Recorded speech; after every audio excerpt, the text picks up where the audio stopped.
네, 여러분 안녕하세요. 네, 저는 밑바닥부터 시작하는 AI 감정 분석 세미나 연사를 맡은 손기락이라고 합니다. 이번 세미나에서 발표할 주요 내용은 한 잔을 비워봐요라는 맥주 리뷰 데이터 감정 분석의 랩 연구 사례를 발표하는 시간입니다. 이 발표의 의도는 랩 연구 사례를 여러분께 말씀드리는 것도 중요하지만 이제 자연어 처리를 입문하고자 하시는 분들께 약간의 가이드라도 드리고 싶어서 그렇게 제작을 하였고요. 그리고 저도 비전공자이고 현재 인공지능 공부를 집중적으로 한 지는 1년 정도밖에 되지 않았기 때문에 제가 설명을 하면서 이론적 설명이 조금 부족할 수도 있음을 미리 양해를 바라고 시작하도록 하겠습니다. 네, 오늘 말씀드린 컨텐츠는 이제 저희 팀 소개를 하고 이제 감정 분석이란 무엇인가, 그래서 이거를 왜 기획을 하였는가, 그리고 이제 프로젝트의 전체 절차가 어땠는지, 그 다음 향후 프로젝트 발전 방향은 무엇인지와 마지막에 이제 여러분께 현장에서 Q&A를 진행하도록 하겠습니다. 참고로 Q&A에서 질문을 주시는 분들은 제가 직접 담근 맥주를 먼저 시음하실 기회를 드릴 겁니다. 네, 보시는 바와 같이 이게 제가 직접 담근 맥주입니다. 네, 먼저 제 소개를 먼저 하도록 하겠습니다. 현재 여기 보이는 사진은 제가 실제로 맥주를 담그고 있는 사진이고요. 이 사진만 보시고 혹시 원래 직업이 양조사가 아닌가라 생각하실 수도 있지만 저는 취미가 맥주일 뿐이고 이거는 이제 가끔씩 양조를 좀 해봐야겠다 할 때는 레시피를 만들어서 이렇게 양조를 하고 있습니다. 저는 작년 12월에 IPL 대구 캠퍼스 2기를 수료하고 올해는 모두의 연구소로 통해서 한 잔을 비워봐요라는 랩을 운영하였습니다. 네, 다음은 이제 이 프로젝트를 도와주신 저희 소중한 팀원 김윤경님에 대해서 간단하게 설명드리겠습니다. 폴립스쿨을 이렇게 같이 하다가 굉장히 열정적인 모습이 보이셨고, 네, 자연어 처리에 대해서 알아가고 싶다고 하셔서 제가 바로 DM을 보내서 함께 했으면 좋겠습니다라고 제안을 드렸고, 흔쾌히 승낙해 주셔서 저희 오늘 여기 현장에도 오셔서 저희 마지막까지 세미나를 도와주셨습니다. 네, 그러면 이제 본격적으로 감정 분석이란 무엇인지에 대해서 말씀드리겠습니다. 화면에 보시다시피 이런 텍스트 문서가 있고 그 텍스트 안에는 이제 의견과 감정, 평가 이런 사람이 주관적인 요소들이 담겨 있습니다. 네, 이런 요소들을 우리는 모델을 학습시켜서 그 모델이 출력되는 아웃풋이 과연 긍정인지 부정인지 분류하는 작업이 바로 감정 분석이라고 말씀드리겠습니다. 왜 이러한 감정 분석을 하는가에 대해서는 앞에는 간단하게 설명이 있지만 제가 이렇게 예시를 들어서 말씀드린다면 여러분이 이제 기업에서 아니면 혹은 프리랜서인데 여러분이 상품이나 서비스를 만들었다라고 가정을 한번 해보겠습니다. 그러면 이제 그 서비스를 어떻게 더 발전을 시킬 것인가에 대해서는 당연히 사용자들의 목소리를 들어야 한다라고 생각합니다. 근데 그 사용자들의 목소리는 이제 리뷰나 블로그 글이 될 수 있겠는데요. 그런 자료를 전부 모았는데 만약 그런 자료가 몇만 건이라고 가정을 해봅시다. 아니면 몇천 건이라고 한다면 과연 여러분들이 그거를 하나하나씩 다 보고 할 수 있으실 거라고는 저는 생각하지 않습니다. 현실적으로도 너무 힘든 부분이고요. 네, 그래서 이제 그런 문제와 같은 대규모 비정형 데이터 분석에 매우 적절하고 이제 거기서 사용자들의 의견 중 어떤 것이 긍정이었고 어떤 것이 부정이었는지 그런 내용들을 파악하면서 더 나은 서비스 개발에 도움이 되고 사람이 그 리뷰를 보면서 이것은 감정이다 부정이다 하는 것보다 이제 객관적인 모델에 그 데이터들을 인풋시켜서 결과를 보면 객관적인 인사이트 제공에 도움이 된다라고 생각합니다. 네, 그러면 이제 다음은 사례 두 가지에 대해서 말씀드리겠습니다. 기업에서는 어떻게 활용하고 있는지 사례 1번은 이제 외국 기업인데 리필 스테이트라는 곳입니다. 네, 여기서 나온 사례는 구글 평점 4.5 이상의 식당이 있는데 평점이 4.5 이상이면은 이 식당은 괜찮지 않을까라는 생각을 하게 됩니다. 그런데 실제로 이제 그 리뷰 데이터들을 이제 가져와 봐서 여기서는 측면 감정 분석이라는 것을 실시하였는데요. 그 측면 감정 분석을 실시한 결과 이 식당에서는 개선되어야 할 점들이 꽤 많이 나왔다라는 사례입니다. 네, 두 번째는 이제 국내 의류 리뷰에 대한 플랫폼인데 이름이 크레마라고 합니다. 이 플랫폼에서는 이제 인터넷을 통해 판매된 그런 옷들에 대한 리뷰를 관리해주면서 감정 분석을 제공해주는 그런 플랫폼인 걸로 조사가 되었습니다. 네, 그러면 이제 기획 의도에 대해서 말씀드리도록 하겠습니다.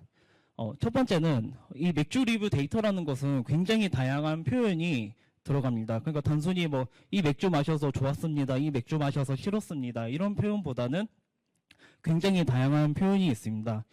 실제로 수집된 데이터 중 제가 예시를 한 가지 들어드리자면, 혹시 여러분 맥주에서 식초 같은 느낌이 난다라고 했을 때 여러분이 드셔본 맥주 중에서 이런 느낌이 난다면 이것을 과연 긍정으로 보시겠습니까? 부정으로 보시겠습니까? 아마 대부분은 조금 부정적이지 않나라는 생각이 들 것입니다.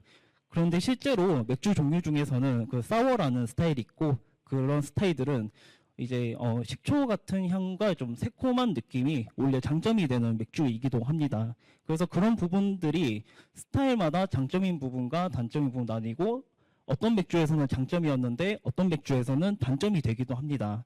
그래서 이번에 감정 분석을 수행할 때 정말 데이터를 보면서 좀 많이 힘이 좀 들기도 했습니다. 그 다음에는 맥주 리뷰 데이터에서 특징을 설명하는 핵심 키워드를 추출한다는 것입니다. 이제 리뷰를 통해서 이제 그래서 모델을 통해서 분류하였는데, 그러면 만약에 한 10,000개를 넣어서 10,000개의 데이터를 넣어서 뭐 긍정이 몇 퍼센트 나왔고 부정이 몇 퍼센트 나왔고, 그것만 가지고는 이제 서비스나 상품의 개선을 더 이뤄내기는 조금 부족하지 않나라는 생각이 저는 항상 있었습니다.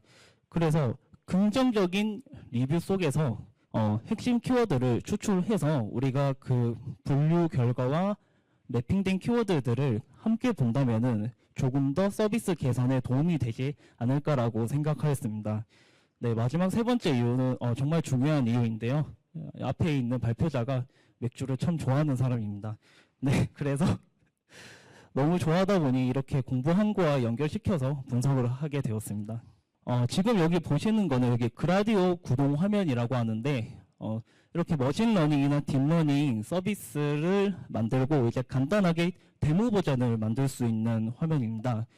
여기 첫 번째 탭에는 이제 이렇게 문장을 넣어서 바로 이렇게 실시간으로 긍정과 부정의 예측 확률을 출력해주는 기능이 있고, 두 번째 탭에는 이제 바로 키워드를 추출할 수 있는 그 기능을 구현을 해 두었습니다.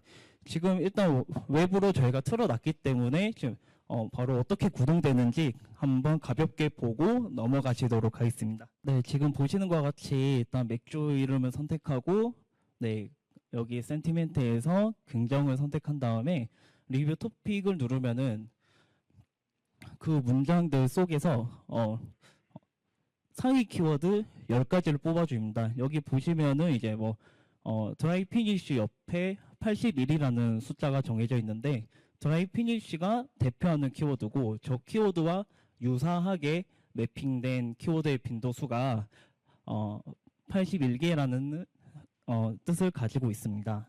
여기 아래에 보시는 것과 같이 지금 현재까지는 아직 이 정도 구현이지만 나중에는 좀 더 가시성 있게 더 깔끔하게 만들어서 이제 허깅 페이스 스페이스라는 곳에서 이제 저희가 굳이 코드를 런할 필요 없이 많은 분들이 쉽게 이용할 수 있도록 개발을 진행할 예정입니다.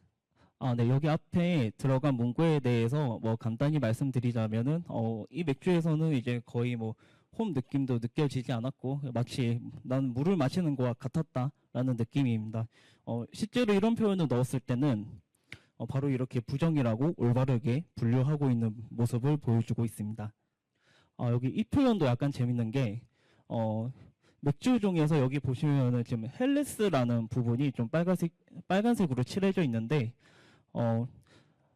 이런 헬레스 맥주 같은 경우는 이제 마셨을 때 굉장히 좀 부드러운데 어찌 보면 이것도 조금 물과 같다라고 설명을 할 수 있습니다. 네. 다만 이런 헬레스 맥주들은 부드럽게 넘어가지만 이제 그런 메가의 맛이 더 진하게 남기 때문에 이렇게 표현을 비슷하게 썼어도 헬레스라는 맥주의 리뷰를 넣었을 때는 이렇게 긍정으로 분류해내고 있는 모습을 보여주고 있습니다. 네, 이제부터 프로젝트 절차에 대해서 설명해 드리도록 하겠습니다. 네, 이제 첫 번째는 이제 데이터 수집, 이제 두 번째는 데이터 라벨링과 전처리, 이제 세 번째는 모델링이고 마지막은 키워드 추출 파트입니다. 먼저 데이터 수집부터 시작하도록 하겠습니다. 네, 만약에 이렇게 분석 대상이 정해졌고 그럼 여기서 우리는 한 가지 질문을 생각해 봐야 됩니다. 이러한 AI 허브나 캑을 데이콘을 통해서 데이터가 존재하냐, 바로 수집이 가능하냐 라고 했을 때 만약에 yes라는 대답이 나온다면은 첫 고민을 넘겼기 때문에 굉장히 축하드릴 상황이고요. 만약에 이런 곳에서 데이터를 구하지 못하였다, 내가 구축해야 된다, 그러면 역시 축하드립니다. 바로 고난의 시작이라고 말씀을 드릴 수 있습니다. 그러면 이제 바로 여러분들이 데이터를 구축을 해야 하는 상황이 왔다면 이제 여러분 크롬 웹페이지에서 F12를 눌러서 개발자 도구 탭을 보셔야 됩니다. 여기는 지금 개발자 도구 예시 화면인데요. 저희 팀이 맥주 데이터를 크롤링한 레이트비어라는 사이트에서 실제로 맥주를 검색하고 옆에는 그 개발자 도구에 나오는 HTML 화면입니다. 그러면 여기서 이제 분석가가 확인해야 될 내용은 해당 웹사이트는 크롤링을 허용하는가, 이 부분이 매우 중요하고요. 그 다음은 내가 가져오려는 데이터가 HTML 상에서 어디에 존재하고 있는가, 그리고 얼마나 많은 데이터를 수집해올 수 있는가, 이 세 가지를 고려하셔야 됩니다. 먼저 그러면 크롤링 허락하는 방법을 우리는 어떻게 할 수 있는가 하면은 웹사이트 주소 마지막에 robots.txt라고 이렇게 입력을 하면은 이런 페이지가 뜨는데 이거는 레이트비어의 예시입니다. 그럼 여기서 어떤 부분을 보고 크롤링을 허용하고 있는지, 어떤 부분이 허용하지 않는지를 볼 수 있는데요. 여기 보시면은 유저 에이전트의 별이인데 이거는 모든 유저이고 이렇게 allow에 슬래시가 되어 있는데 이거는 모든 경로에 대하여 허락한다는 것이고, 세 번째 사이트 맵은 웹사이트 내 모든 페이지 목록을 나열한 이렇게 XML 파일이 있는 것입니다. 그러면 밑에 이제 disallow 같은 경우는 유저 에이전트가 엑사봇이라는 이제 엑사리드라는 회사의 사용자 에이전트인데 이걸 사용하여 크롤링을 하지 말라는 뜻으로 해석할 수 있습니다. 지금은 굉장히 이렇게 단순하게 나오지만 만약 여러분이 오늘 집에 가셔서 구글에다가 robots.txt나 아니면 뭐 인스타그램에서 똑같이 입력을 하시면은 굉장히 많은 허용이 되는 부분과 허용이 되지 않는 부분이 화면에 나올 것입니다. 네, 그러면 이제 본격적으로 이제 데이터 수집 크롤링에 관해서 좀 설명을 드리겠습니다. 저는 크롤링 코드를 짤 때 일단은 셀레니움이라는 라이브러리를 사용하였고요. 이런 셀레니움을 사용한 이유는 바로 동적 수집을 하기 위해서입니다. 수집 과정은 이제 웹페이지에 접속을 시키고 검색창에 맥주 이름을 입력하고 클릭하고 전체 리뷰를 수집한 다음 맥주도 계속 이런 같은 과정을 반복하게 만드는 것인데 이런 자동화를 수행하기 위해서 셀레니움을 선택하였습니다.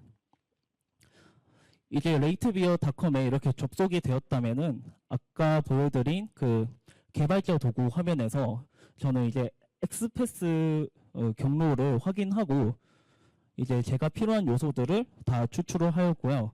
초기에는 이제 약 10만 6천 건의 데이터를 수집하였고 여기서 이제 영어가 아닌 데이터를 걸러내야 됐기 때문에 언어 필터링을 해주는 라이브러리를 사용하여서 약 94,000건으로 마무리 지었습니다. 지금 보이는 화면은 이제 실제로는 영어 데이터이지만 제가 영어로 띄워두기보다는 여러분들이 읽었을 때 바로 이해할 수 있게 번역을 해서 넣은 거고요.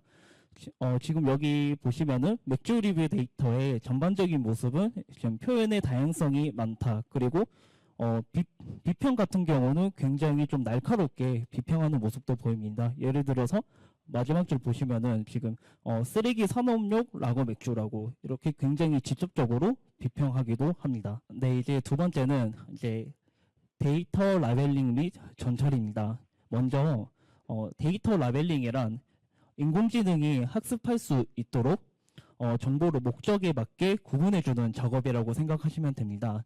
이 작업이 매우 중요한데 왜 중요하냐면 올바른 학습을 하지 못한 모델은 잘못된 결과를 출력할 수 있습니다. 예를 들어서 이 맥주는 커피 향이 느껴져서 나는 정말 좋았다 라는 리뷰가 있었는데 그거를 라벨링 하다가 부정으로 라벨링을 해버렸다면 그거와 비슷한 문장이 들어갔을 때 모델은 당연히 그 내용을 부정적으로 처리할 수밖에 없습니다. 다음은 저희 팀에서 이제 실제로 시도한 데이터 라벨링 기법에 대해서 말씀드리겠습니다. 첫 번째는 이제 직접 라벨링, 즉 분석가가 데이터를 보면서 하나하나 라벨링을 하는 방법입니다. 이 방법의 경우 장점은 제가 분석하려는 대상에 대한 지식이 만약에 있다면 활용 가능하고 더 섬세하게 라벨링을 할 수 있다는 점입니다. 저는 이제 맥주에 대한 지식이 있었기 때문에 리뷰를 보고 이것은 긍정이겠구나, 이거는 부정일 수 있겠구나 라고 이렇게 생각을 해서 라벨링을 할 수 있었고요. 근데 단점 같은 경우는 아까 수집한 데이터가 약 9만 건인데 그것을 사람 둘이서 다 라벨링을 한다는 것은 너무나 많은 시간이 들고 매우 힘든 작업입니다. 특히 한글로 해도 오래 걸릴 작업을 데이터가 영어였기 때문에 더더욱 개인 단위로 할 때는 이 방법이 그렇게 적절하지 못합니다. 두 번째는 감정 분류 라이브러리를 사용하는 방법입니다. 감정 분류 라이브러리 같은 경우는 이제 간편하고 빠른 분류가 가능하다는 장점이 있습니다. 근데 단점은 어느 한 감정으로 쏠리기 때문에 낮은 정확성을 가진다라고 말씀드리겠습니다. 마지막 세 번째로 여기는 LLM이라고 적어놨었는데 라지 랭귀지 모델, 여러분들이 많이 들어본 이제 GPT 이런 모델을 사용하여서 프롬프트 엔지니어링을 하는 방법입니다. 이 프롬프트 엔지니어링에 대해서는 제가 뒤에서 한 번 더 설명을 해드릴 거고요. 이 방법의 장점 같은 경우는 제가 분석할 대상에 대해서 도메인 지식이 부족하다면은 꽤 도움이 됩니다. 제가 안타깝게 PPT에 넣는 것은 깜빡했었는데 GPT가 라벨링을 했을 때 그 도메인 지식을 가진 사람과 라벨링한 것과 그렇게 큰 차이가 나지 않는다는 그때 글을 봤었는데 제가 여기를 넣는다는 것을 깜빡하였습니다. 그런데 이런 LLM을 사용할 때 단점이 역시 많은 비용이 발생한다는 것입니다. GPT API나 아니면 그런 거대한 라지 랭귀지 모델을 돌리기 위해서는 매우 성능이 좋은 그래픽 카드가 필요하고 아니면은 오픈 AI에서 API 키를 받아와서 사용할 때 데이터를 한 몇천 건씩만 이렇게 돌려도 바로 이제 한 $10, $20 이런 식으로 비용이 청구되기도 합니다. 이제 그래서 라벨링 방법을 결정하기 위해서 일단 데이터 샘플을 약 1000개를 추출하였고요. 여기서는 이제 직접 라벨링과 베이더라는 감정 분류 라이브러리를 사용하였고 알파카와 GPT API는 라지 랭귀지 모델입니다. 이렇게 감정 라벨링을 한 다음에 그럼 이제 사람이 한 직접 라벨링과 비교하였을 때 과연 어떤 라벨링 방법이 가장 유사한 것을 보여주었는지 했을 때 저기 빨간색 네모칸에 보시면은 GPT API가 가장 성능이 좋았다라고 볼 수 있습니다. 네, 그러면 아까 앞서 프롬프트 엔지니어링을 제가 가볍게 말씀드렸습니다. 프롬프트란 먼저 라지 랭귀지 모델에 제가 원하고자 하는 명령을 입력하는 것입니다. 예를 들어서 이 리뷰 텍스트를 인풋하면은 너는 감정을 긍정 또는 부정으로 분류해줘 라고 명령을 넣으면은 이제 아웃풋으로 이제 생성된 라벨을 만들어주는 것입니다.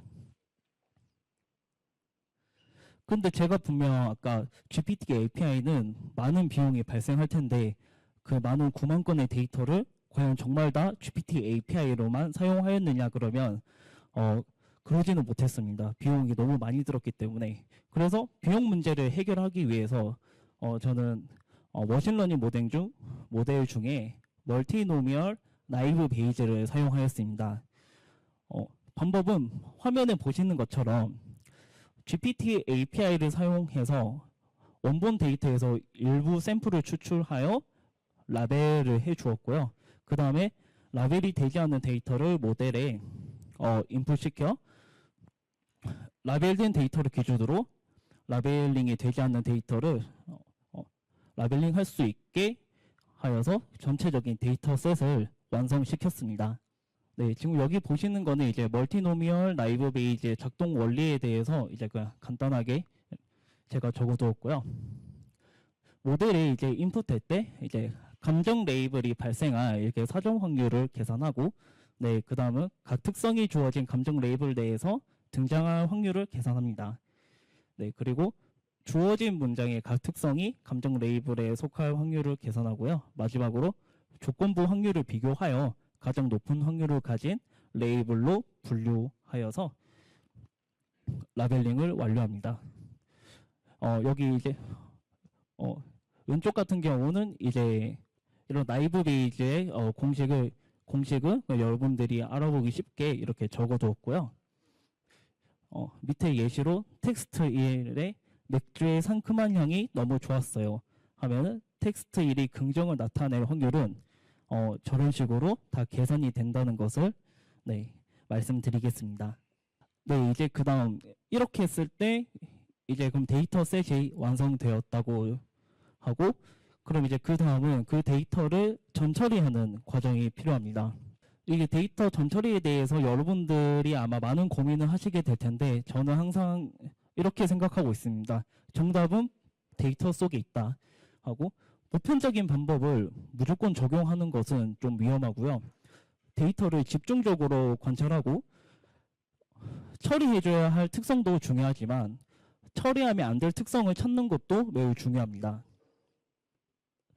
이런 문자 텍스트들을 이제 데이터 탐색을 하실 때 어디 가든 이렇게 워드 클라우드를 시각화하는 과정이 꼭 들어가 있더라고요. 근데 저는 항상 이거를 볼 때 전처리를 하기 위한 의사결정에 저는 그렇게 큰 도움이 안 된다라고 보고 있습니다.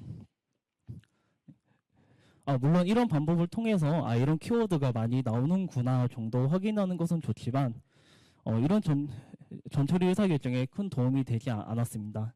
그러므로 이제 여러분이 분석을 하실 때는 여러분들이 가지고 있는 텍스트들을 정말 하나하나 집요하게 다 뜯어보시는 것을 저는 추천드립니다. 이제 다음은 이제 랩에서 맥주 리뷰 데이터셋에서 발견한 특이사항과 전처리 방법들이었습니다. 첫 번째 부분은 초기에는 발견을 하지 못했었는데 이게 데이터를 보다가 키워드를 추출하는데 자꾸 아이폰이라는 키워드가 나오길래 왜 이런 키워드가 추출이 되었을까라고 해서 데이터들을 본 결과 아이폰으로 리뷰를 새로 쓴 경우에는 저런 문구가 붙어 있다는 것을 확인하였습니다.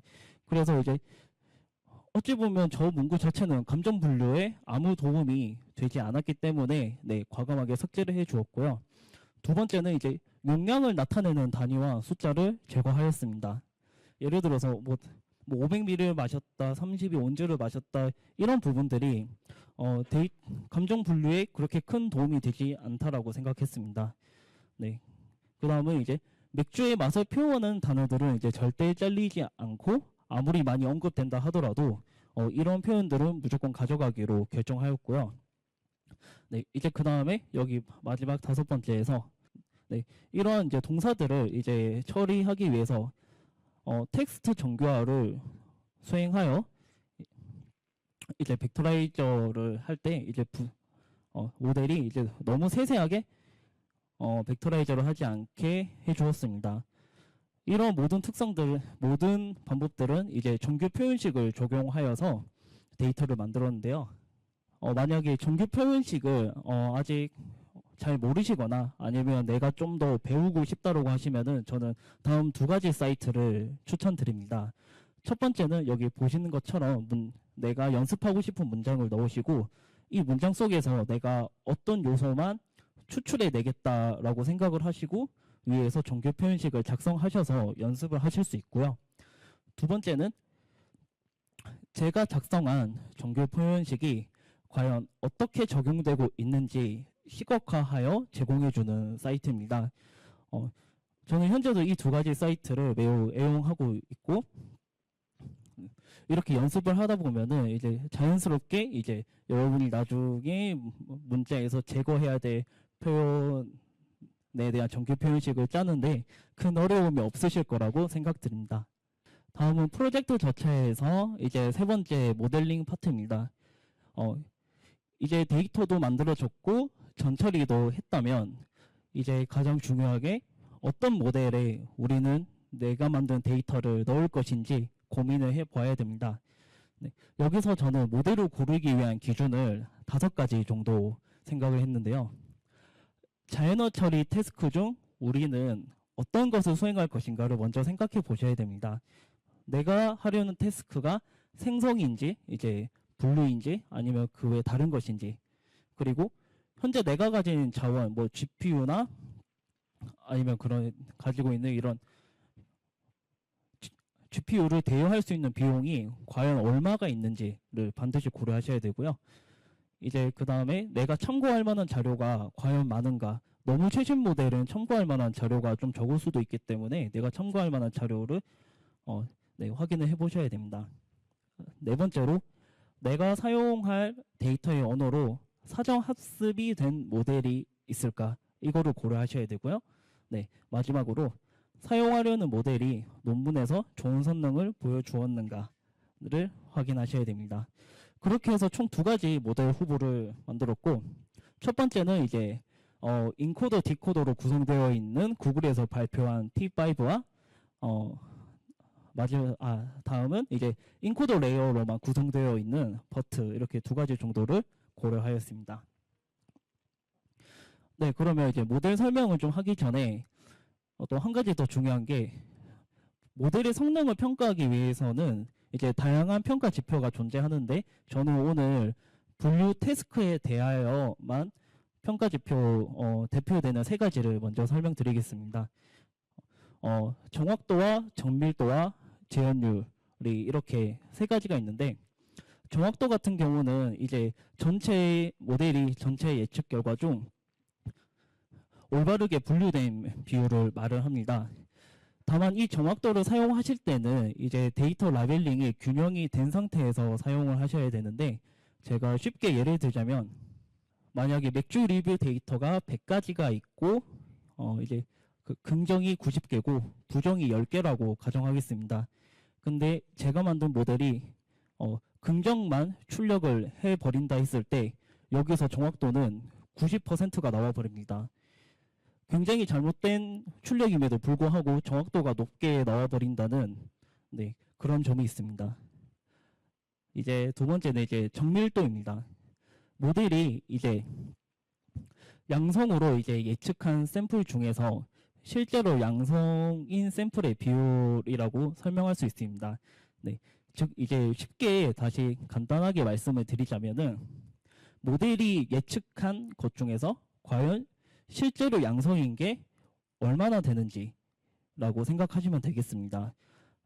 이런 정밀도 같은 경우는 이제 긍정 또는 부정 중 어느 하나에 대해서 좀 더 중요하다고 생각되는 경우에 사용하시면 되겠습니다. 마지막에 이제 재현율은 이제 실제로 이제 긍정 또는 부정 클래스에 속한 데이터 중에서 모델이 긍정으로 이제 분류한 비율을 말씀드릴 수 있습니다. 이런 재현율을 참고하실 때는 이제 클래스 간 중요도의 차이가 없고 두 클래스 예측을 모두 동등하게 중요하게 생각하는 경우인데요. 그래서 저는 이번 프로젝트에서는 맥주 리뷰가 긍정으로 분류되든 부정으로 분류되든 그 2가지 전부가 다 중요하기 때문에 재현율에 대해서 좀 더 중요하게 생각하였습니다. 이 부분은 이제 정밀도와 재현율이 계산되는 그 공식을 간단하게 설명한 것입니다. 원래는 이 페이지를 넣지 않았다가 여러분들이 제가 말로만 하는 설명을 들었을 때 조금 힘들지 않을까 싶어서 간단하게 계산 공식을 넣었고요. 제가 아까 정밀도는 모델이 예측한 것 중 실제로 양성인 경우에 대해서 말씀을 드렸습니다. 그래서 공식이 분모가 이제 true positive 더하기 이제 false positive 분의 true positive, positive 저렇게 되는 것이고요.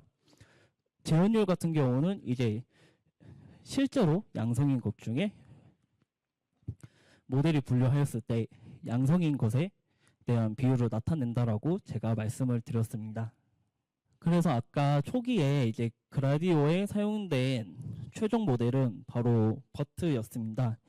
성정 이유는 일단 버트는 이제 양반향성의 특성을 가지고 있기 때문에 문맥을 고려한 감정 예측 방식에 더 적절하다라고 생각을 하였고요. 그리고 예측 확률을 직접적으로 표시할 수 있었습니다. T5 모델 같은 경우는 이제 텍스트가 출력돼서 다시 아웃풋으로 텍스트가 나오는 그런 생성 특징이 강하기 때문에 예측 확률을 직접적으로 표시할 수 없었습니다. 네. 마지막으로 T5와 비교하여 수치적인 모델 성능은 유사하였고 이제 실제로 임의의 문장을 넣었을 때도 유사한 성능을 보였기 때문에 버트를 최종적으로 채택하게 되었습니다. 네, 이제 버트의 특징에 대해서 이제 간단하게 제가 설명을 드리겠습니다. 버트 모델 같은 경우는 이제 구글에서 가장 먼저 발표한 트랜스포머 인코더 디코더 중에서 오직 인코더만을 가져와서 12개의 레이어를 쌓았고 그 인코더 레이어 속에는 이제 멀티 헤드 셀프 어텐션 이제 하고 이제 노멀라이제이션하고 이제 제 이름이 전혀 기억이 안 나는데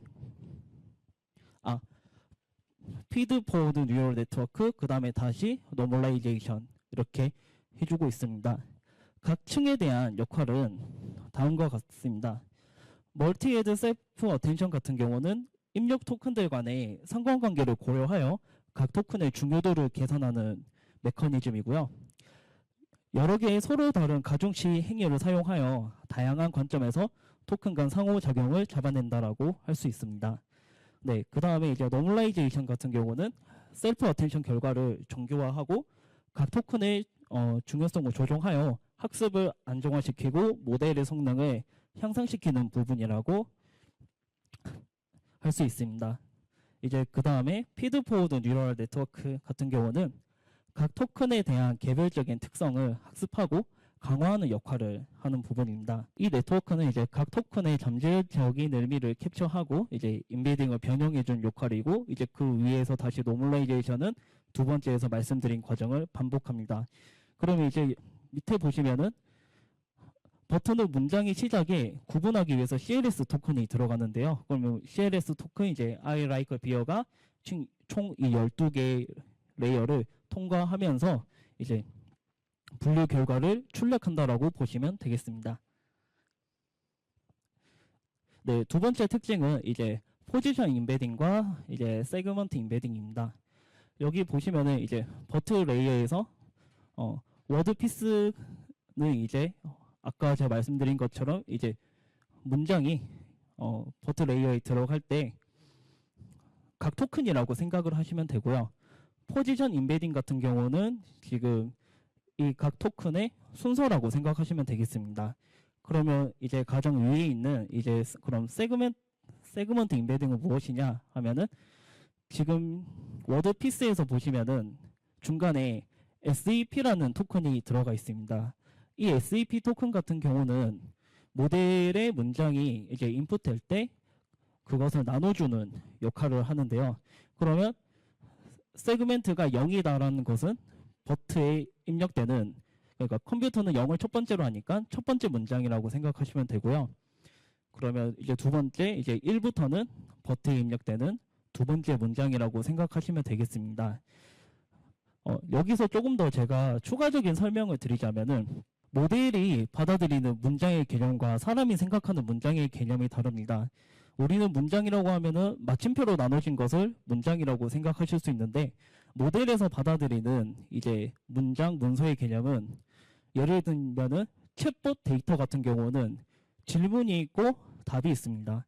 그러면 여기서 I like beer가 이제 질문 부분이 되고 me too라는 부분이 답변 부분이 되는 것입니다. 그렇기 때문에 여기 질문 부분에 아무리 많은 문장이 이제 마침표나 이런 것으로 구분이 되어 있다고 해도 그것은 하나의 문장이라고 생각하시면 되겠습니다. 네, 다음 버트의 특징은 이제 사전 훈련이 이제 기존에 있던 모델과 조금 다르다는 것을 알 수 있습니다. 첫 번째 버튼은 지금 굉장히 양방향적인 특성을 갖고 있고 오픈 AI에서 만든 GPT는 단방향적인 특성을 가지고 있습니다. 그러면 이제 왜 이러한 특성이 나오는지 사전 훈련에 대한 두 가지 특징이 있는데요. 첫 번째가 이제 마스크드 언어 모델이고 두 번째가 다음 문장 예측입니다. 마스크드 언어 모델 같은 경우는 버트가 문장을 사전 학습할 때 약 15%의 데이터를 마스킹 처리를 해서 사전 학습을 시키고요. 이제 두 번째 다음 문장 예측 같은 경우는 버트에게 임의로 이제 두 개의 문장을 입력시켰을 때 첫 번째 문장과 두 번째 문장이 과연 연결되는 문장이 맞는가에 대한 학습 방법입니다. 다만 이러한 사전 학습 방법들이 실제로 파인 튜닝 할 때는 적용이 되지 않습니다. 네, 지금 보시는 그림은 이제 그러면 버트가 이제 파인 튜닝 되고 감정이 분류되기까지 이제 간단하게 그림으로 설명드리겠는데요.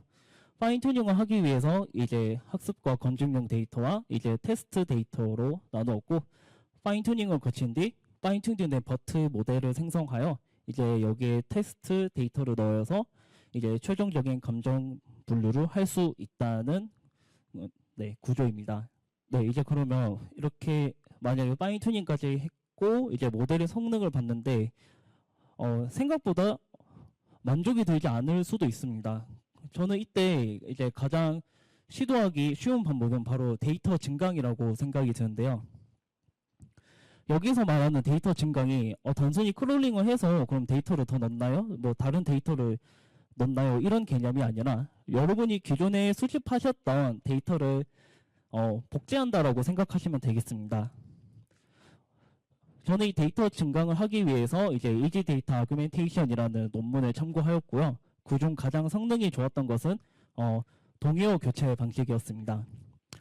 동의어 교체 작동 방식은 이제 동의어 10개를 위해 NLTK의 대규모 언어 데이터베이스인 워드넷을 이용하였고 문장에서 특정 단어의 동의어로 교체를 시켜 데이터를 복제를 해 주었습니다. 이것은 저의 개인적인 생각이지만 가장 성능 개선에 효과적일 수밖에 없다 생각하는 것이 원래 있던 데이터에서 이제 동의어를 가지고 문장을 생성해 줬기 때문에 성능이 더 빠르게 개선이 되지 않았나라고 생각이 듭니다. 네, 이제 다음은 프로젝트 절차에서 이제 핵심 문구 출출입니다. 제가 아까 프로젝트 기획 의도에서 말씀드린 것처럼 비즈니스 의사결정에서 감정 분석만으로는 조금 부족할 수 있겠다라는 생각이 들었고 이런 핵심 문구 추출을 할 때 참고할 수 있는 사례가 있지 않을까 싶어서 화해라는 이제 화장품 판매 플랫폼을 조사하였습니다. 이 화해라는 어플은 이제 리뷰를 수집을 할 때 좋았던 점과 이제 아쉬운 점 그리고 기타 이렇게 나눠져 있는데요. 그 리뷰들을 이제 요약하여 화면에 보시는 것처럼 뭐 보습이 잘 되어 돼 있고 이런 보습이 잘 되어라는 말이 뭐 1,400번 정도 나왔다 이런 식으로 시각화를 해주고 있습니다.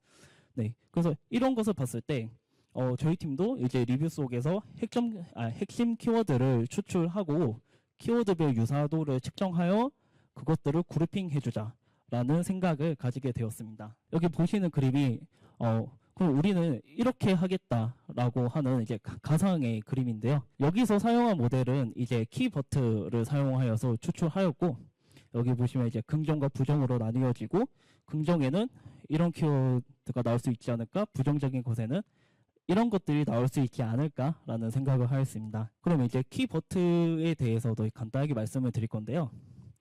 키버트는 이제 간편하게 사용할 수 있는 라이브러리이기 때문에 또 여러분이 막 또 모델을 학습시킨다거나 그런 과정은 필요 없고요. 사전 학습 모델 정의를 해줘야 되는데, 저희가 여기서 사용한 모델은 이제 센텐스 트랜스포머에서 가장 좋은 성능을 냈던 올 MPNet 베이스를 사용하였습니다. 이제 그 다음은 키워드 및 표현식 추출을 하기 위해서 백오브 워즈 기법을 이제 이 키버트가 적용을 하고요. 여기서 카운트 벡터라이저를 할 때 저희는 다른 패키지인 키프레이즈 벡터라이저를 적용하였습니다.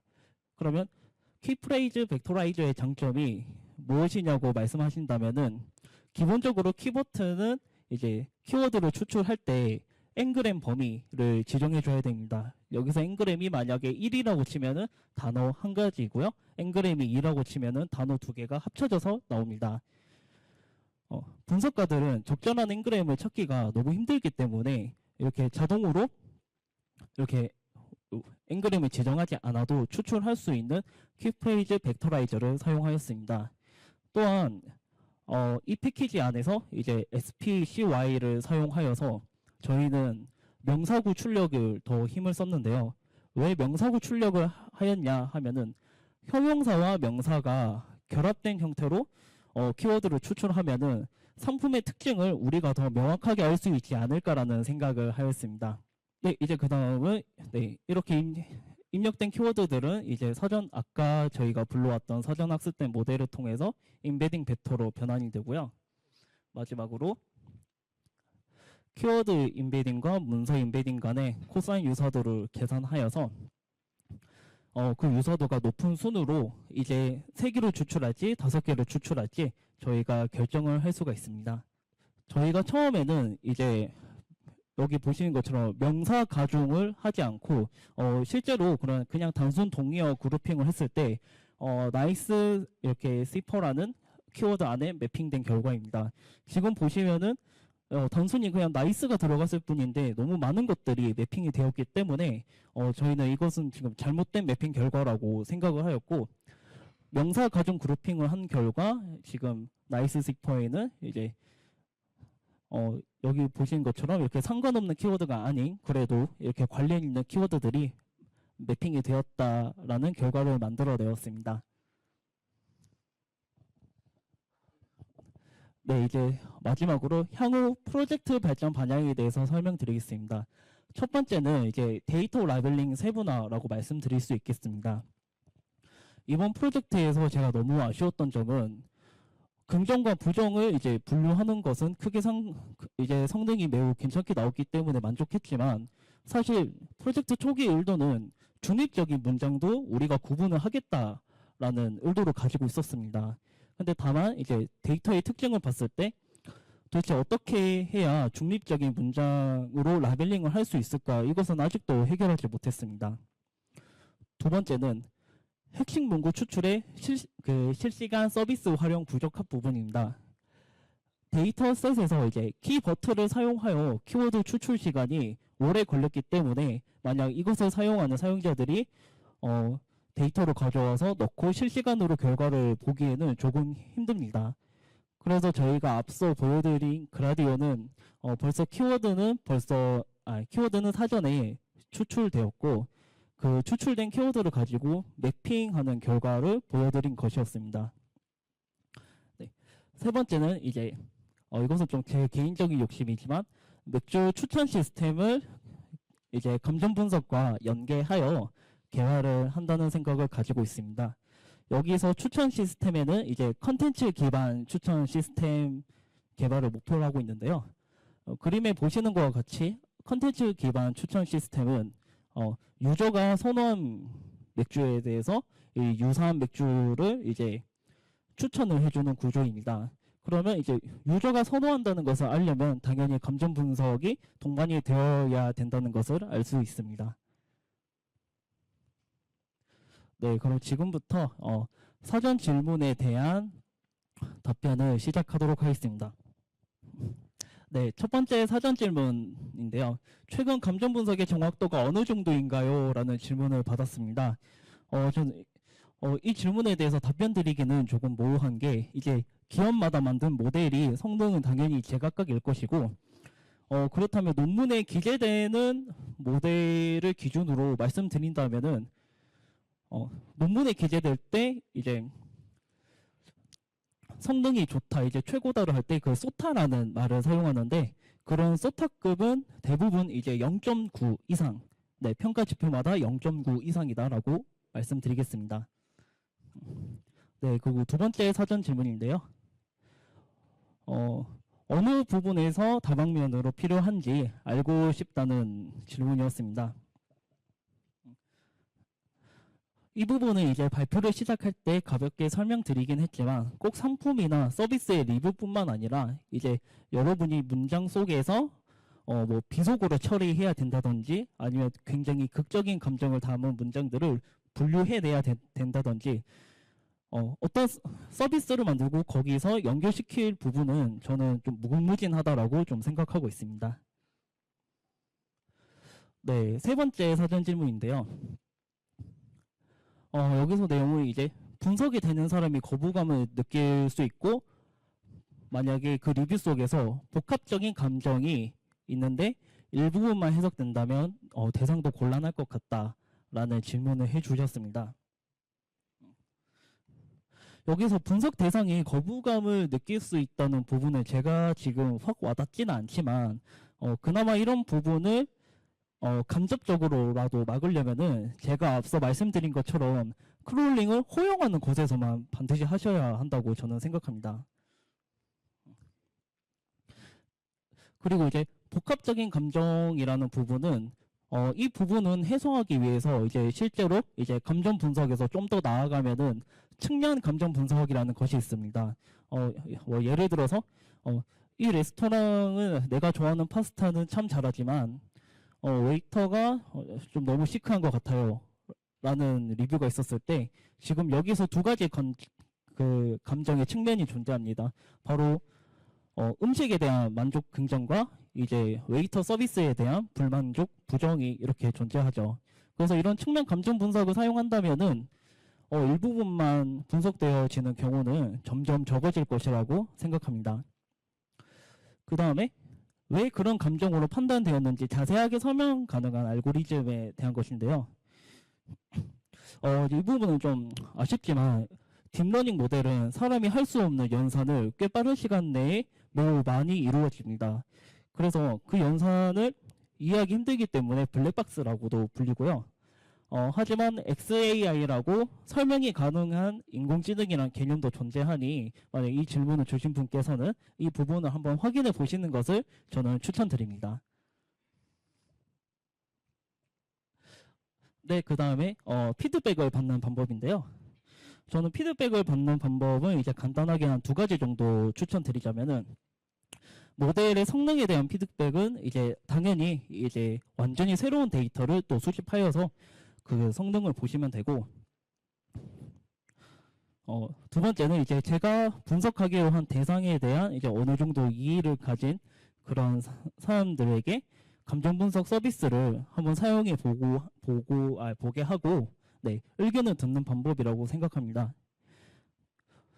만약 질문 주신 분께서 이렇게 개인 단위로 프로젝트를 수행하시려 한다면 저는 제가 말씀드린 것 중 첫 번째 방법을 사용하시는 것을 좀 더 추천드리겠습니다.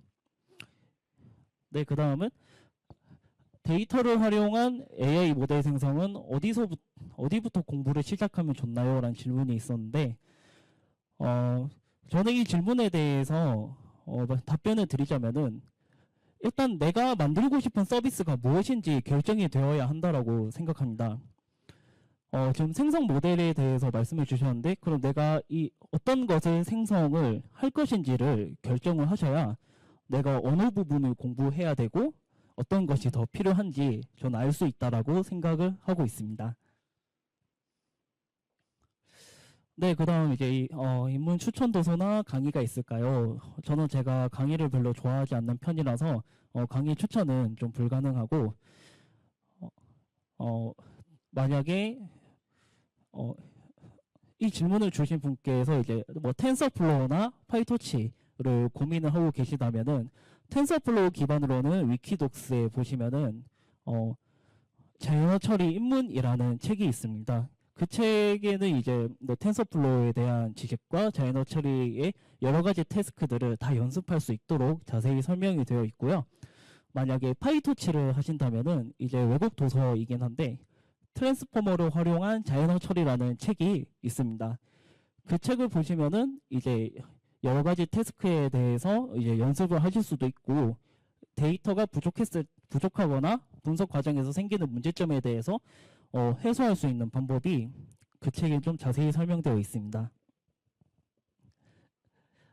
네, 이제 다음은 이제 인공지능 비즈니스 모델이 궁금합니다라는 질문이 있었는데 이거는 좀 약간 막연해서 제가 대답 드리기는 힘들 것 같은데 비즈니스 모델이라고 하면은 이제 실제 기업에서 어떻게 사용되고 있는지에 대한 여부라고 한다면은 아마 지금 최근에 가장 뜨거운 챗 GPT 같은 챗봇 모델도 있고 네, 아니면은 이제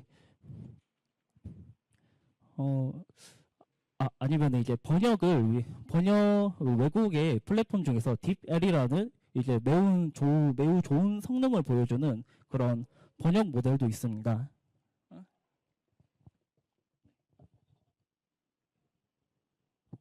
네, 이제 그 다음은 언어별 문화적 차이가 있어 감정 분석에 오류가 발생할 수 있을 것 같다라는 부분인데요. 이 부분은 지금 제가 생각하기에도 참 어려운 부분이라고 생각하고 아직도 많은 연구가 이루어져야 될 것이라 생각합니다. 그럼 제가 그래도 그나마 추천을 드릴 수 있는 방법은 문화적 차이가 발생한다고 이제 차이가 발생한다고 이제 예측되는 부분이 있으시면은 그 데이터 관리를 좀 더 정밀하게 하실 수밖에 없다고 생각합니다. 특히 여기 예시에서 한국어로 영어로 기계 번역하거나 이제 뭐 영어로 한국어로 기계 번역을 하면은 당연히 그 문자는 이제 자연스럽지 않을 수밖에 저는 없다라고 생각합니다. 네, 그 다음은 현재 자연어 처리로 감정 분석 가능한 감정의 종류가 몇 개나 될까요? 라는 질문이었습니다. 네. 이거와 같은 경우는 이제 여러분들이 이제 모델링을 하시고 데이터를 만드실 때 여러분들이 라벨링을 얼마나 세세하게 하시느냐에 따라서 이 감정의 종류는 계속 늘어날 수가 있습니다. 물론 그렇게 세세하게 나누려 한다면은 너무 많은 비용과 시간이 들 수밖에 없겠죠.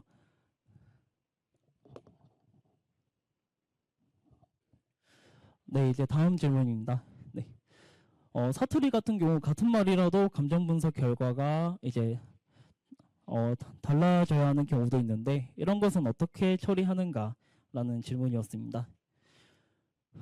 이런 경우는 역시 모델이 아직 사투리라는 것을 잘 학습하지 못하기 때문에 생긴 일이라고 저는 생각이 듭니다. 그래서 이런 기업별 사투리 데이터셋을 이제 계속 지속적으로 구축하고 모델에 학습시켜 준다면은 이 부분은 어느 정도 해소가 될 것이라고 저는 생각합니다. 네, 이제 다음 사전 질문인데요.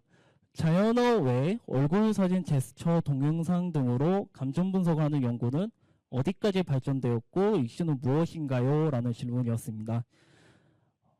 일단 저는 지금 자연어 외 얼굴 사진이라고 하셨으니 아마 컴퓨터 비전 쪽을 말씀하시는 것 같은데 제가 아직 이 분야는 저도 그렇게 많이 보지 못했기 때문에 네, 많이 보지 못해서 제가 간단하게 찾아본 결과 2020년에 컴퓨터 비전 분야에서 사용할 수 있는 비전 트랜스포머라는 모델이 있습니다. 그래서 만약 이 질문을 해주신 분께서 지금 이것을 보고 계시다면은 비전 트랜스포머에 대해서 조금 조사를 해보시면은 저는 도움이 될 거라고 생각합니다. 그리고 여기 PPT에는 넣지 못했는데 한 개 이상의 감정 분석 연구를 생각해 보신 적 있으신가요? 라는 질문이 있었는데 제가 아까부터 여러 번 언급한 측면 감정 분석을 해보고 싶은 생각은 당연히 있습니다. 이번에 데이터셋 구축을 하지 못해서 시도 못했지만은 언젠가는 뭐 맥주가 아니든 다른 분야든 이런 분야를 도전해보고 싶은 생각은 있습니다. 네, 그럼 지금까지 이제 제가 받은 사전 질문은 다 종료가 되었고, 이제 현장에서 이제 질문을 받아보도록 하겠습니다. 안녕하세요. 그 네. T5 모델과 버트 두 가지를 쓰셨다고 하는데 아, 네네. 네, T5 모델에서 인코더와 디코더가 있잖아요. 아, 네. 인코더와 디코더가 있잖아요. 정확하게 그러면은 디코더도 모델에 포함해서 클래시피케이션을 수행하신 건가요? 아니면은 인코더만을 떼서 인코더 부분에 있는 새로운 모델을 뒤에 클래시파이어를 추가해서 클래시피케이션을 수행하신 건가요? 아, 네. 당연히 T5 모델 자체는 네. 이미 인코더, 디코더로만 구성이 되어 있어야 이제 모델 학습을 할 수 있기 때문에 T5 모델은 인코더, 디코더를 당연히 둘 다 사용을 합니다. 아, 네. 인코더 부분만 잘라서 별도로 파인 튜닝을 하진 않으셨군요. 네. 그렇게는 하지 않았습니다. 아, 네네. 예, 감사합니다. 네, 질문하실 때 요거 소속 간단하게 설명해 주시고 질문 부탁드릴게요. 네. 네, 안녕하세요. 저는 이제 러시아과 3학년 학생으로 이제 그 최근에 인공지능에 관심이 생겨서 한 7월부터 잠깐 AI 공부를 시작한 학생입니다. 네, 다름이 아니고 제가 저번 주 정도에 좀 자연어 처리에 관심이 생겨서 LSTM 모델을 이용해서 캐글에 있는 자료로 영어를 러시아어로 번역하는 모델을 한번 실습을 해봤는데요. 그 과정에서 생긴 게 그러니까 2만 개의 문장을 바탕으로 이제 번역을 모델을 만드는 것을 해봤는데 그게 그 캐글에서는 한 10,000개까지만 써서 실습하더라고요. 그래서 제가 2만 개를 모두 써봐서 해보니까 약 한 번 학습하는데 6시간이 걸리더라고요. 근데 도저히 6시간 최소 60번은 돌려야 되는데 6시간이면 말이 안 된다고 생각해서 이 모델은 시간이 많이 걸리는구나를 생각했습니다. 근데 이번에 이제 자연어 처리 감정 분석을 듣고 여기 10만 개의 데이터를 이제 감정 분석하는데 한 번 학습하는데 얼마나 걸리는지가 제가 좀 궁금해서 한번 질문하겠습니다. 아, 네. 제가 그 부분을 PPT에 넣지는 않았는데 저는 한 10만 개 정도를 사용하였을 때 한 에포크당 거의 1시간 이내로 좀 잡혔습니다. 이게 점점 모델이 이제 물론 거대해지긴 하지만 그렇다 해서 거대해진 만큼 무조건 그 학습 속도가 증가하는 것은 아니고 이제 많은 연구자들이 어떻게 하면 점점 더 빠르고 많은 파라미터를 사용할 것인지 했기 때문에 아마 LSTM이 굉장히 좀 옛날에 나온 모델로 알고 있는데 그것보다 훨씬 진보된 버튼은 좀 더 빨랐다라고 설명드릴 수 있고 나중에 한번 다른 모델도 시도를 해보시는 것을 저는 추천드리겠습니다. 네, 감사합니다. 네, 질문이 많아서 이거 먼저 하시고 네, 질문 하나씩만 부탁드리도록 할게요. 네, 안녕하세요. 모델연구소에서 AI 교육을 담당하고 있는 이영빈이라고 합니다. 네, 이제 버트랑 T5 같은 모델도 활용을 했는데 이제 요즘 트렌드가 사실 LLM을 기반으로 이제 프롬프트 엔지니어링을 좀 진행을 해서 어찌 보면 데이터를 우리가 확보를 하고 있으니까 LLM 그런 데이터를 통해서 우리가 만든 목표하는 서비스를 만드는 것도 하나의 이제 대세가 돼가는 것 같아요. 혹시 이제 추후엔 약간 이런 쪽으로도 한번 연구하면 괜찮을 것 같은데 혹시 생각이 있으신지 좀 궁금합니다. 물론 그렇게 그 부분이 대세인 점은 저도 인정하지만 지금 저 아까 프롬프트 엔지니어링을 제가 데이터 라벨링을 했을 때 또 거의 한 이번 달에 비용 청구가 한 몇만 원 정도가 되었었거든요. 여러 번 테스트를 해보느라. 그래서 물론 이제 프롬프트 엔지니어링을 해서 이제 라지 랭귀지 모델의 힘을 빌리면은 이제 좀 더 정확성이 높고 그 좋은 결과를 출력할 수 있지만 개인 단위로 했을 때는 이제 좀 그 비용이 조금 부담이 될 수 있기 때문에 만약에 비용 부담이 좀 덜 된다고 하면은 좀 그런 트렌드 방식으로 네, 개발을 해보는 것도 좋은 생각이라고 듭니다. 네. 네. 네, 그 이게 물론 GPT-4 API 활용한 것도 좋을 것 같은데요. 그 요즘 뭐 GPT-Q나 트랜스포머스에도 아마 워킹 페이스에 들어가 있어요. 요 퀀타이제이션 하는 방식으로도 한번 활용해 보는 것도 괜찮지 않을까라는 생각이 드네요. 한번 실험해 보고 다시 한번 발표를 해주셨으면 좋겠다는 생각이. 죄송합니다. 아, 네네. 그 부분도 올해 안에 제가 가능하다면은 바로 구현해 보도록 하겠습니다. 네, 고맙습니다.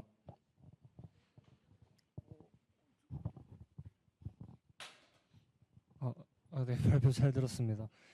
사실 저도 똑같은 질문을 드리려고 했었는데 그래서 좀 궁금했었던 게 정확히 그냥 버트 모델을 쓰셨는지, 그러니까 GPU 자원 같은 것들이 충분하면 API를 굳이 쓰지 않고 라마 같은 거에 튜닝하는 방식도 충분히 요즘 좋은 성능 보이는 걸로 알고 있는데 그런 여건이 안 돼서였는지가 좀 궁금했어요. 왜냐면 아까 그 실제로 레이블링 하신 거랑 GPT를 썼을 때랑 비교하셨을 때 되게 좀 준수하게 잘 나오는 것 같은데 왜 이런 방식은 적용 안 하셨지라는 생각이 좀 들어서 그걸 좀 여쭤보고 싶었습니다. 아, 혹시 그 프롬프트 엔지니어링이 아니라 프롬프트 튜닝 방식을 말씀하시는 게 맞으신가요? 네, 그거는 굳이 API 비용 청구 안 해도 이제 모델을 다운받으면, 웨이트를 다운받으면 바로 튜닝할 수 있으니까 그런 방식도 적용 가능하지 않나? 좀 그런 생각이 들었어요. 네, 물론 그렇게도 되지만 아마 저희가 아까 라벨링 했을 때 그 알파카라는 모델이 있었잖아요. 그게 아마 라마에서 파생된 걸로 아는데 그렇게도 한번 해봤었습니다. 해봤고 그렇게 해서 이제 전체 데이터에 적용을 해보기도 했었는데 그래도 좀 GPU 자원이 좀 많이 소모가 되길래 만약에 앞으로 계속 라벨링에 대한 만약 오류가 발생해서 또 해야 되고 이런 반복적인 상황이 생길 때 비용 고려를 좀 하지 않을 수가 없었다고 저는 말씀드리겠습니다. 네, 그리고 이거를 라벨링 시도했을 당시에는 제가 아직은 프롬프트 튜닝에 대한 방법이 익숙하지가 않아서 너무 잘 모르는 방법을 적용하기에는 제가 좀 힘들었다라고 말씀드리겠습니다. 네, 안녕하세요. 모드 연구소 교육 운영하고 있는 허남철이라고 합니다. 저는 그 데이터 라벨링을 직접 이렇게 하시면서 진행했던 방법들이 되게 흥미롭게 다가왔습니다. 첫 번째로는 그 라벨링을 하실 때 직접 라벨링 한 거와 세 가지 방법 정도의 그 정확도 일치 여부를 판단을 해서 진행을 하셨는데 직접 라벨링을 약 1000건 정도 진행을 하시면서 이건 좀 애매한데 라고 본인의 전문 지식으로도 판단하기 힘든 경우는 어떻게 처리하셨는지, 또 혹은 그런 사례가 뭐가 있었는지 개인적으로 궁금하고요. 아니면 긍부정이 혼재되어 있는 데이터에 대해서는 어떻게 라벨링을 처리하셨는지 궁금합니다. 네, 첫 번째로 이제 너무 애매하다라고 생각되는 경우가 좀 그런 경우가 있었습니다. 예를 들어서 이 사람이 이 맥주가 이 맥주에 대해서 되게 좋다 나쁘다 표현은 없었지만은 이 맥주에 대해서 좀 설명을 좀 구체적으로 남기려고 하는 그런 리뷰들도 있었는데요. 제가 생각했을 때는 과연 이게 그렇게 맛이 없었더라면 그렇게 리뷰를 구체적으로 작성을 하려 했을까라는 생각이 들었고, 저도 실제로 맥주 리뷰를 많이 쓰긴 하는데 맛없다 생각하면 아예 글도 쓰지 않습니다. 그래서 그래서 이런 경우는 이제 이 맥주에 대해서 구체적으로 이 사람이 설명하고 싶어 한다면은 이제 좀 긍정으로 해도 되지 않을까라고 생각을 했고, 두 번째 같은 경우는 이제 긍정적인 것과 부정적인 것이 이렇게 되어 있을 때 그런 부분이 좀 많이 존재하지는 않아서 제가 딱 집어서 말씀드리긴 힘들지만 비슷한 경우로 그래도 내가 마셔본 것 중에서 뭐뭐보다는 나은 것 같아요. 그러니까 앞에서는 크게 만족을 못했다 하더라도 나는 이것보다는 나은 것 같아요라고 하면은 좀 긍정으로 보내고, 그런 표현이 없다면은 이제 이거는 부정적이다라고 라벨링을 수행하였습니다. 제 한 가지 마지막 질문인데요. 그 세 가지 다른 방법을 시도하실 때 그 제 기억으로 PPT 내용이 정확히 기억나지 않지만 두 가지 방법은 조금 저렴하고 빠른 방법이었다면 마지막에 선택하신 그 GPT 방법은 좀 비용이 높고 그런 방법이었는데, 세 가지 방법을 다 보팅하는 방식으로 해서 비교하는 실험을 해보셨는지 궁금합니다. 아, 죄송하지만 그거는 제가 하지 못했습니다. 네, 네. 나중에 한번 시도를 해보고 제 기터브에도 기록을 남겨보도록 하겠습니다.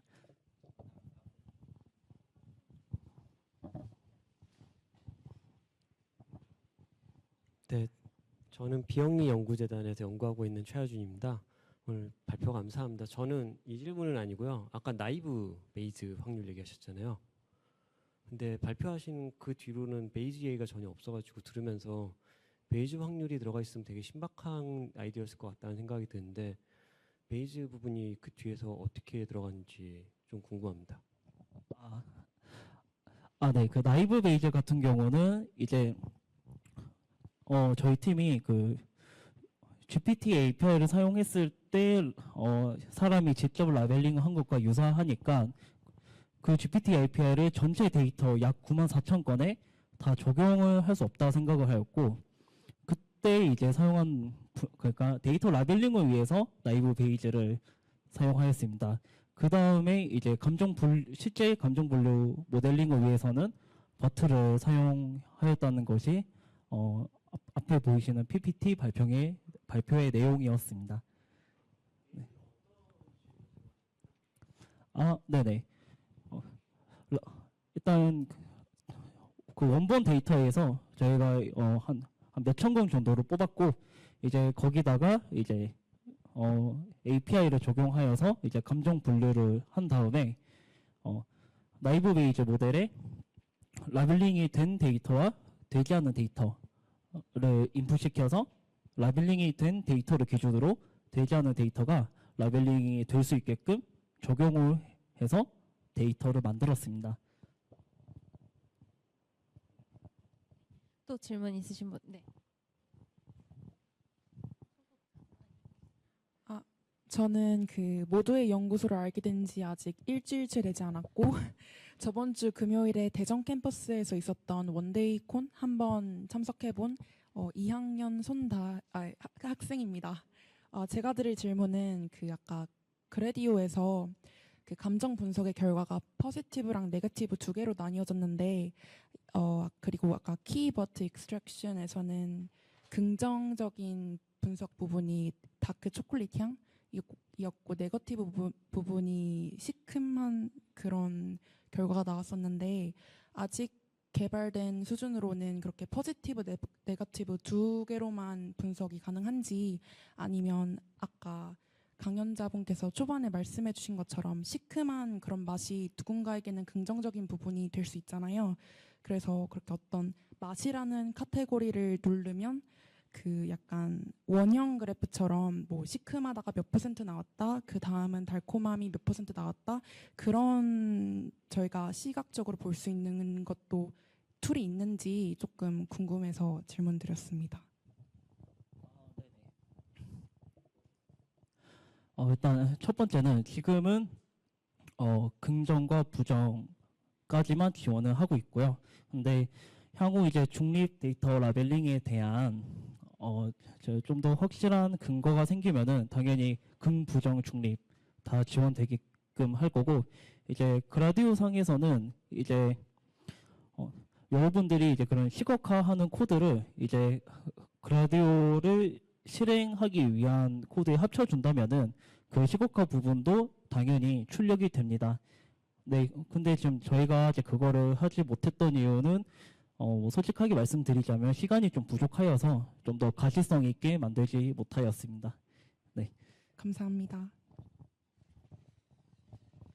네, 안녕하세요. 저희는 앞쪽에 있는 4위에서 그 GPT를 이용해서 저희 서비스를 준비하고 있는데요.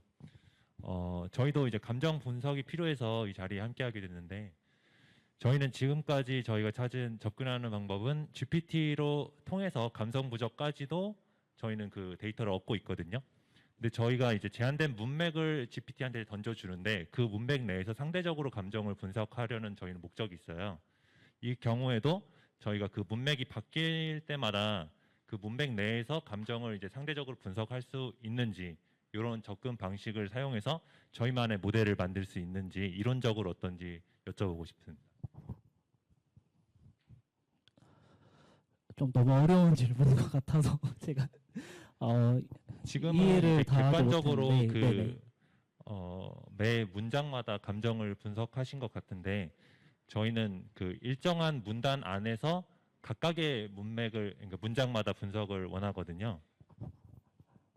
네. 그 부분이 이제 바로 그 측면 감정 분석이라고 저는 생각이 들거든요. 그러니까 예를 들어서 이제 뭐 그 리뷰가 뭐 한 몇 줄이 있는데 이제 각 줄마다 대상이 다르고 그 대상에서 느껴지는 사용자의 감정이 다를 수 있으니 그 부분을 캐치를 한다는 것이 혹시 맞으신가요?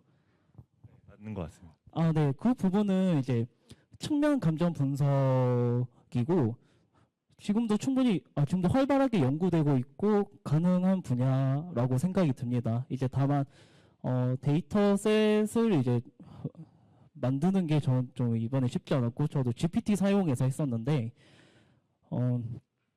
약간 예를 들어서 맥주 같은 경우는 외관 뭐 위에 거품 헤드 아니면 향 뭐 입에 닿았을 때 그런 마우스필 이런 걸로 다 저도 측면을 나눠서 데이터를 만들려 했었는데 제대로 분류를 해내지는 못해서 저는 실패했지만은 네 아마 시도하셔서 좀 좋은 결과를 만드실 거라고 저는 생각합니다. 감사합니다. 네, 혹시 추가 질문 있으신 분 있으실까요? 네, 없으면은 온라인으로 지금 송출이 되고 있는데 온라인으로 들어온 질문을 제가 대신 전해드리도록 하겠습니다. 네, 최화정님께서 질문을 해주셨는데요.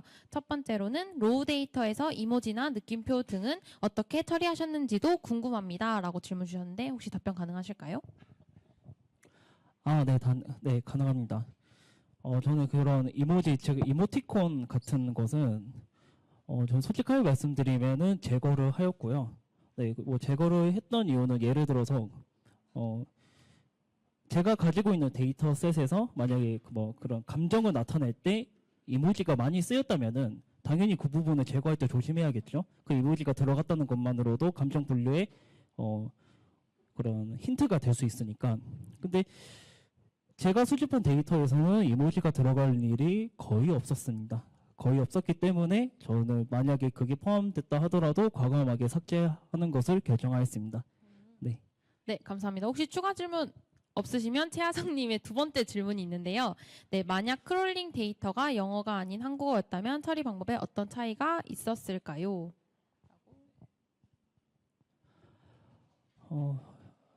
영어가 아닌 한국어라고 할지라도 저는